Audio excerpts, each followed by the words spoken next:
Sabe-se que o envelhecimento é um processo biológico que pode ser controlado.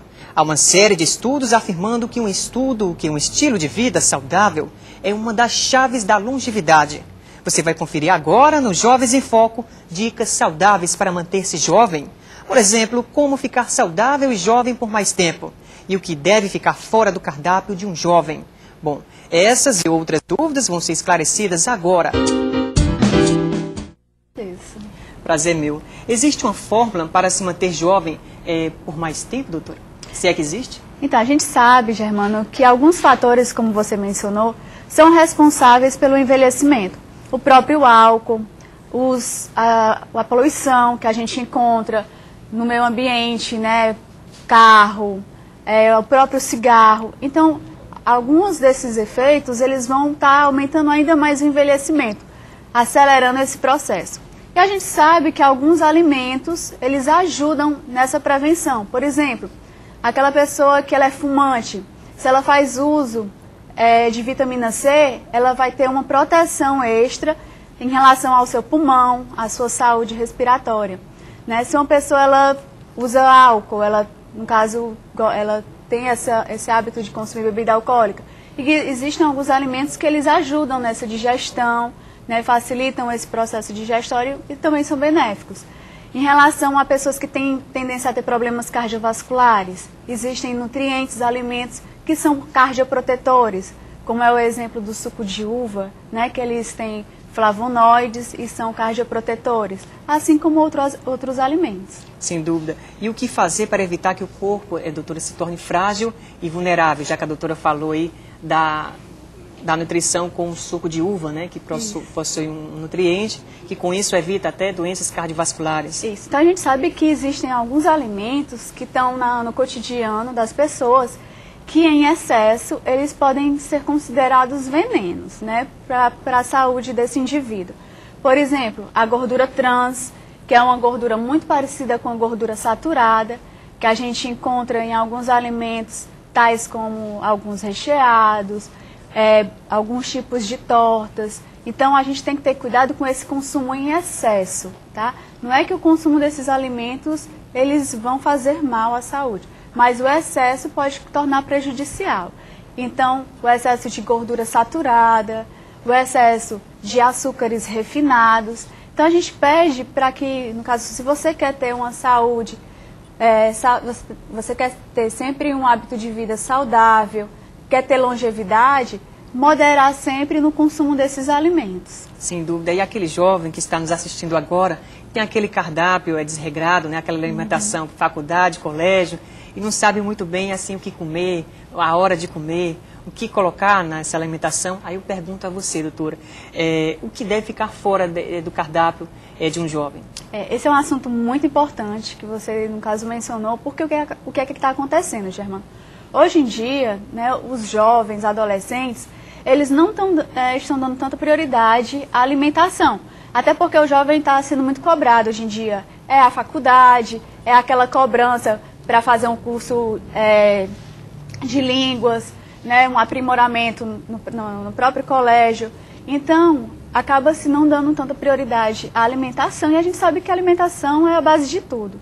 Né? Então, assim, o adolescente, hoje em dia, a gente percebe muito que os adolescentes não estão dando tanta importância aos alimentos que são considerados nutritivos, né, tais como verduras e frutas. É muito comum ver adolescentes que não estão consumindo frutas, verduras. Então a gente tem que estimular, né, tentar preparações que de repente eles gostem. Tá? A gente deve realmente usar a imaginação para estar preparando esses pratos, para que realmente as crianças e adolescentes se sintam estimuladas a consumir esses alimentos, que são fundamentais. Agora eu pergunto, o cardápio básico do brasileiro é composto por arroz, feijão, carne e salada. É saudável? A gente tem que valorizar realmente nossa culinária. Né? A gente sabe que a cozinha mediterrânea, a culinária mediterrânea também é saudável, mas a nossa cultura, nosso hábito alimentar também é muito saudável. Essa combinação do arroz, do feijão, do baião de dois, ela torna o alimento bem nutritivo, tá? Essa composição da salada, da proteína, é bem saudável. A gente tem que ter só o cuidado com o excesso de algumas proteínas ricas em gorduras, né? Que geralmente a gente sabe que a carne vermelha está associada com a presença de gordura saturada, então a gente tem que dar um ênfase também maior nos peixes, no frango, na carne branca, para que essa alimentação fique mais saudável. Agora, doutora, muitas pessoas, e até jovens também, falam da alimentação à noite. Uns dizem prejudicial, outros não. Alguns até falam que engordam. Agora eu pergunto, por que devemos ter cuidados de forma especial com o jantar, doutora? Então, existe um mito, na verdade, em relação a essa questão do comer à noite. Então a gente tem que ter algum cuidado, um cuidado quando a gente fala isso, porque isso depende muito de como é a rotina da pessoa, né? Se ela é uma pessoa que ela dorme cedo, realmente ela não pode exagerar muito no jantar, digamos comer uma feijoada no jantar, porque ela pode ter uma indigestão. Quem tem refluxo pode estar piorando desse refluxo, porque ela vai se alimentar e vai dormir em seguida. Ela pode realmente se sentir mal, porque é um alimento que vai ter uma digestão mais demorada, né? Então a gente aconselha realmente à noite uma refeição mais leve, mas não que não possa fazer uma refeição tradicional. Pode sim, desde que ela seja em equilíbrio, não seja em excesso, tá? Mas claro que a gente pensa tem o seguinte raciocínio. Geralmente à noite a gente não vai fazer tanto exercício físico, a gente vai descansar. Então, como vai ter esse período de repouso, o ideal é você fazer uma refeição realmente mais leve, como uma sopa, dependendo da pessoa, pode ser um mingau de cereal, uma salada de frutas. Quer dizer, tem que haver esse bom senso na hora de se alimentar à noite, né, doutora? Com certeza. Doutora, a conversa está boa, muito instigante, e realmente repassando boas informações para o jovem, toda a família que está em casa, mas daqui a pouco a gente volta a conversar novamente, pode ser? Claro. Então, a seguir, vamos continuar falando com a doutora Raquel, que está repassando informações importantes para você ficar saudável e jovem por mais tempo. A gente volta daqui a pouco. Jovens em Foco, com Germano Montgomery. Apoio cultural, Óticas Diniz, a maior rede de óticas do Brasil. Fone 3388-5700.